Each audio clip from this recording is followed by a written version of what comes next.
Hi there, this is a basic view of my simulator setup. I have three 49-inch monitors. They're high definition 4K TVs. I'm running them at 1080p.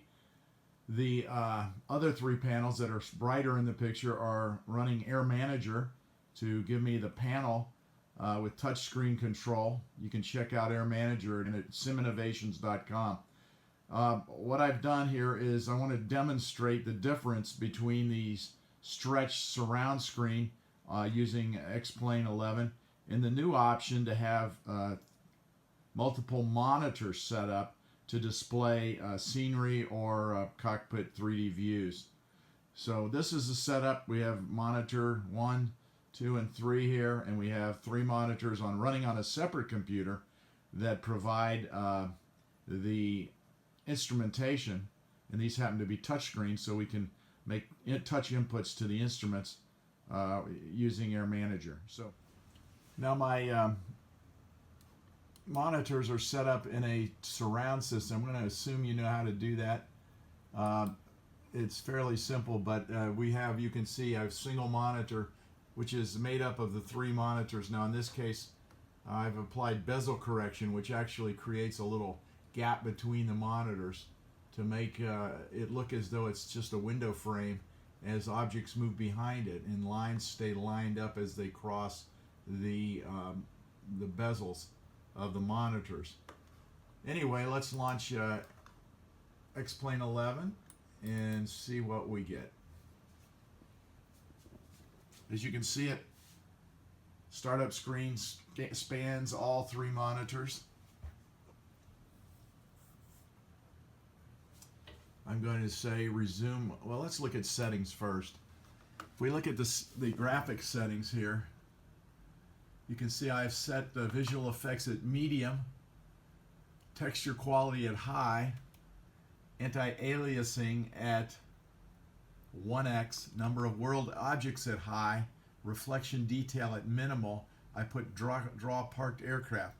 I've selected full screen simulator. You can see it can be a windowed simulator, instructor operating station, or a 2D panel.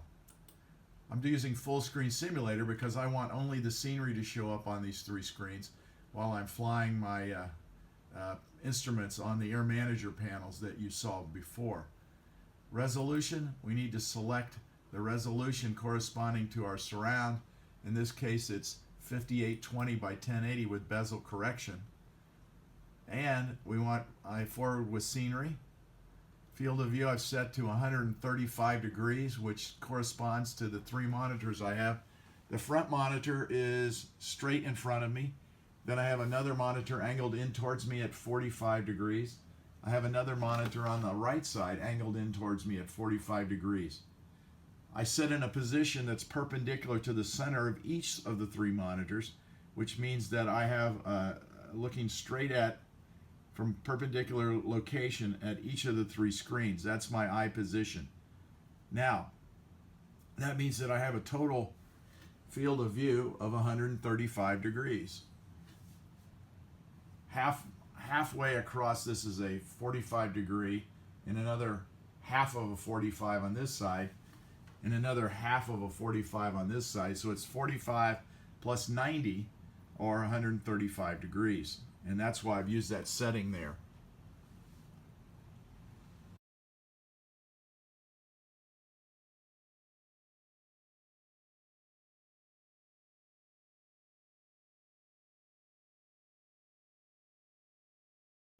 Anyway, that's what we have, and I'm going to resume the last flight. I had myself at Aspen Airport, sitting in a gate near the terminal in a Cessna 172. And that's the instrument panel I have here, is for a Cessna, including the instrumentation that's needed to fly the airplane and tune the radios and run the flaps and so on. Okay, it's loaded up now, and you can see where we are at almost 8,000 feet elevation, and you can see now the radios are working and all the instrumentation. And as I said, it's all touch controlled, so if I want to change the altimeter, I can just grab the button and change the Colesman window and so on. The nice thing about using Air Manager is that it doesn't take, it's running on a separate computer. It doesn't take any of the graphics or CPU assets away from running the simulator, which can be pretty demanding at times. Now let's take a look at the scenery here.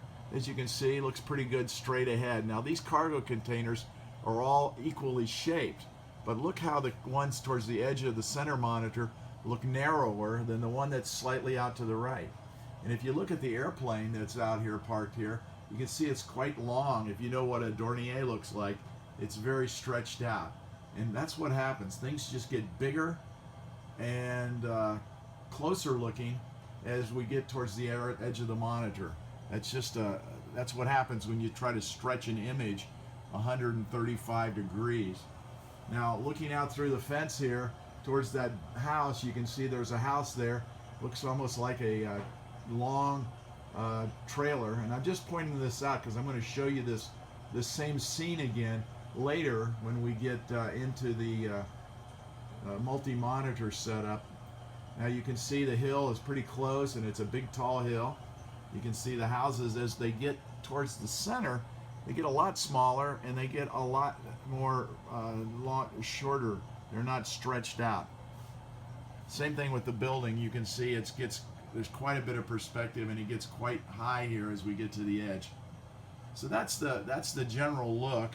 I'm going to show you one more effect to give you maybe a better idea how this works by taxiing off the gate here, and then I'll show you the effects of the surround system.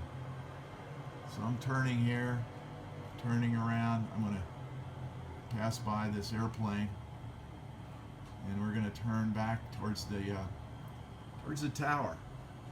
Now, if you can see the tower here, you can see the size of the tower. And what I'm going to do is I'm going to turn 90 degrees or 435 degrees and put this tower on the edge of the monitor. And I want you to see how it grows in size as we get it towards, can you see that? Can you see how big it is, how big and fat it looks? Look at the proportions. As I turn back to the center, how it goes far away and gets proportioned more accurately. But as I turn, and I'll turn the other way this time, you can see it grows in size as we get it off towards the edge of the monitor. Getting a little, some of the images being affected. I guess the scan rates of, there it is, the scan rates of my iPhone and the monitor are not in sync, and I got that dark area. But there again, you can see the effects of a turn towards that tower and how it's going to get narrower and narrower and narrower until it looks the correct perspective. And that's pretty much the effect of everything you do with the stretched image. Every image that is towards the edge is going to be stretched, and it's going to look unrealistically long and closer than it really is, like this airplane on the gate here. And as I turn towards it, look how it and the building gets smaller and smaller. It should look like it does now all the way around, but it doesn't because of the effects of the surround. Okay, now we'll set it up for the multi-monitor, and I'll describe how we do that, and then we'll take a look at the similar scene. Okay, now I've set up these three monitors as three separate monitors as an extended desktop. And what that looks like, if we select the display settings, you can see that it says extend the desktop to this display for each one of them, 1, 2, and 3. And we have the three monitors. Now, we can see that the mouse is moving well from 1, 2, and 3, so we have them set up correctly. So let's go ahead and launch X-Plane and set up the settings to create the necessary monitors to display three separate views, and each will be rotated to the correct angle, 45 left, 45 right, and straight ahead, and we'll set the field of view. Now let's go to settings, And we got graphic settings, and I'm going to leave the settings unchanged on the rendering options, so we'll have a good comparison. I didn't mention it, but we were getting about 42 to 45 frames per second with that surround setup. Now you can see right now it says the main monitor is set for a full screen monitor and the default monitor settings, and that's why, as you see, we have only the center monitor filled with X-Plane, and the other two monitors are just showing my starry desktop. So now let's go ahead and go to the other monitors and set full screen simulator on each one of those. We'll go to the monitor 1. Can you see how these monitors, where it says 2, the main monitor and monitor 1, are kind of laid out in the same orientation as the monitors on the desktop setup? So now we have 1920 by 1080, 1920 by 1080. We can use that for all three of these monitors. Okay. And now you can see there's some expandable lists here. There's visual settings, there's field of view, and there's visual offsets. Offsets is expanded here. It's not there. Now let's go first of all to visual settings. And you can see it offers us a choice of forward with 2D panel, forward with scenery, forward with 3D cockpit, or forward with HUD. You can also allow windshield effects. I leave those off since I'm going to be displaying the just only the scenery. So I'm going to select forward with scenery. Now if I look at the other two, you'll notice that it already says forward with scenery. Once you select one to a certain setting in this multi-monitor setup, they all change. If I say 3D cockpit, now you can see they all say forward with 3D cockpit. In this case, we're going to use forward with scenery. Okay, so that takes care of that tab. Now, let's go on to the field of view. Now you can scroll these down, and I'm going to show you how we do this. It sets now 135 degrees because that's what I had set before. But I'm going to say 44.5 for each three of these, because that is the width of the field. It would be 45 degrees if we didn't make any bezel correction. We'd have 45 degrees of field here, and since this one's rotated 45 degrees, we'd have 45 degrees there and 45 degrees there. In this case, we're going to use the 44.5 because that half a degree makes up for the bezel, and that's something you're going to have to just trial and error until you get it right. I don't think you could mathematically calculate it, I'm sure, but I'm going to use 44.5. Whoops. 44.5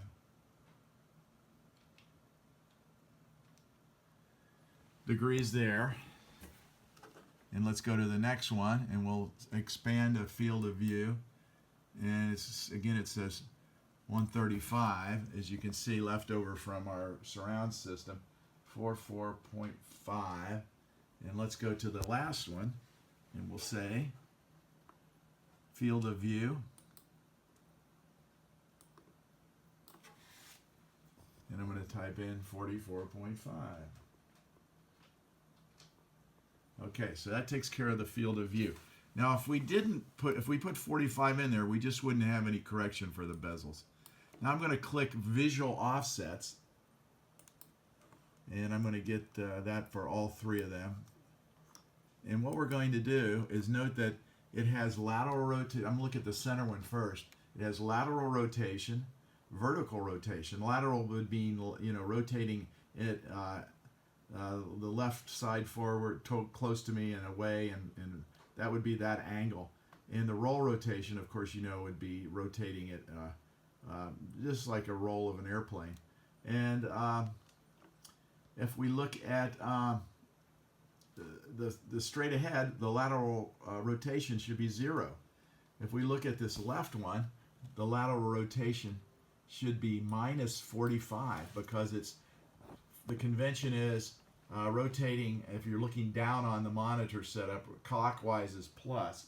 So we want to say minus 45. And I found that this is a little tricky to enter for some reason. I don't know if this is a bug, but I find I have to, and I'm trying to do this holding this camera at the same time, but I find that you have to sometimes select just the,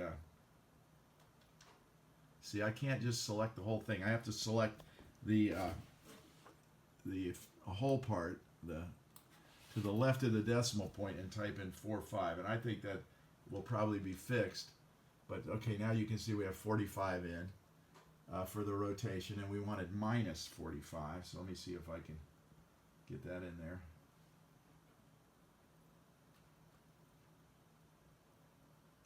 There we go.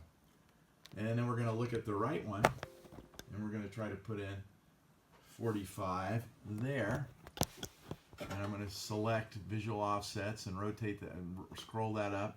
And I'm going to select just the whole part of that number and hit 45.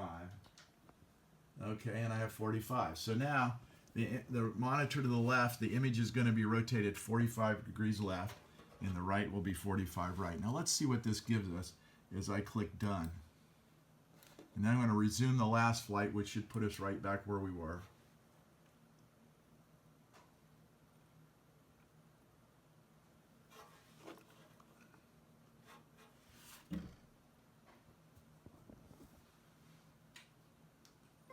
Okay, so now we've relaunched X-Plane using the multiple monitors, and you can see that the image to the left is indeed rotated 45 degrees to the left. The image straight ahead and the image to the right is rotated to the right by 45 degrees. And you can also see that the objects behind the bezel, for example, that cart, is the bezel's just hiding part of the cart, but it appears that the cart continues behind it because we've reduced that field of view slightly from 45 degrees. Now let's take a look as I get up in the pilot's seat here at what we have.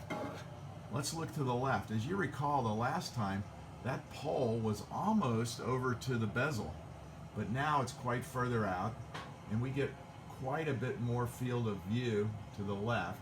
And look at this house here. That was the house that was more in that direction, but now it is, as you can see, it doesn't look like a house trailer as much as it does a house. It's shaped more correctly. And you can see that the houses on the edge are not that different in size than the houses out here, where remember before the houses out in the front were quite small and the houses to the left were very large. So that's another effect of this 3-monitor setup. Remember the cargo containers? Look at them. They look the same size no matter where they are located. They look the same size whether they're on any position on the monitors. And even the baggage carts and the other objects look about the same. Now, I'm going to taxi around here and show you kind of what we looked at before and see how that looks differently now with the 3-monitor setup. I can look here to the right as I turn out. There's that airplane's gone now, but I'll turn around towards the tower and we'll take a look at that. Okay, so now look at the tower straight ahead. I'm getting that same effect with the gray bars, but you can see the tower pretty well, I think. It looks a little closer than it did with the other one, but now watch how we turn as we turn and put it to the edge of the monitor. And see, it really doesn't change size at all. It looks exactly the same size and shape all the way to the edge of the monitor. If we look straight ahead, all the objects are pretty much that way. I'll turn around here to the left and show you. I'm sorry that the video is not that great. For some reason, the sync of the monitor and my iPhone are not quite correct, I guess. And for some reason, it's putting those bars on there. But there again, here's an airplane out ahead. I'll turn straight towards it, and you can see the size of it. And then I'll turn to the side and show you the same airplane. And it doesn't grow in size at all. It's just like real world. Also, the mountains appear to be further away when they're towards the edge of the monitor, more realistically laid out. And as I just taxi along here, there's the edge of the monitor, and just look how accurate everything looks, even as it approaches the very edge of the field of view. I'll taxi straight ahead, getting about 30 frames a second on this setup. So we dropped from about 45 to about 30 with these same settings that we have. But you can see, look at that RJ going by. It looks just right. Okay, straight out ahead, looking off to the right. Everything looks awesome. Cars in the parking lot, no longer stretched out, but looking very lifelike. I'm going to take the intersection here and taxi on out to the runway, and we'll take off just to see what it looks like. And I'll look over towards the tower as we roll down the runway.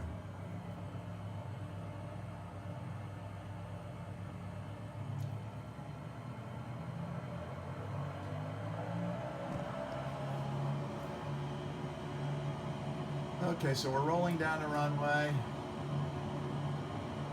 I'm trying to steer and photo, and I'm not very good at photography, I guess. Anyway, we can see we're almost at takeoff speed. There's the tower. We'll take off here.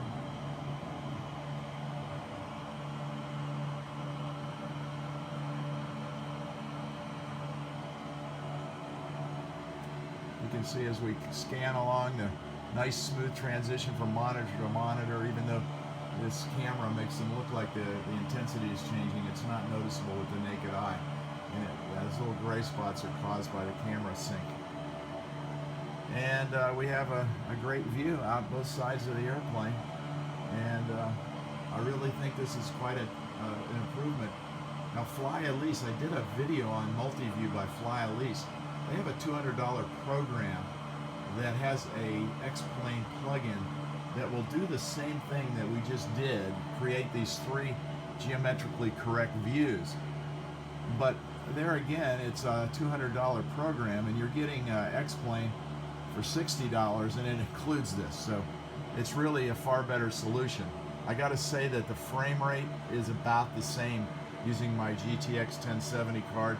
I don't see any real difference. If you're willing to sacrifice slightly on the frame rate, you can get a very realistic motion, just great for flying. I'm a pilot, so I like the realism of motion as much as I do being able to have a photorealistic, in fact, more than a photorealistic view. But I'm sure as the video cards get better and better, we're going to find that you're going to be able to operate this and more. Now, the other thing you can do with X-Plane is you can hook various computers into a network, and I have another video online here that shows how that you can show an inside cockpit view on one monitor and another view on the outside. But I do like Air Manager better because Air Manager provides a cockpit that is 2D.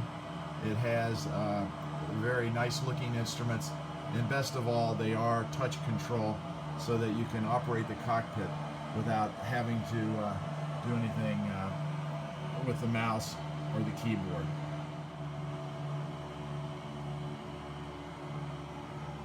Anyway, beautiful views, and I think this is just an awesome improvement to X-Plane, and I think it's going to set the standard for flight simulation in coming years.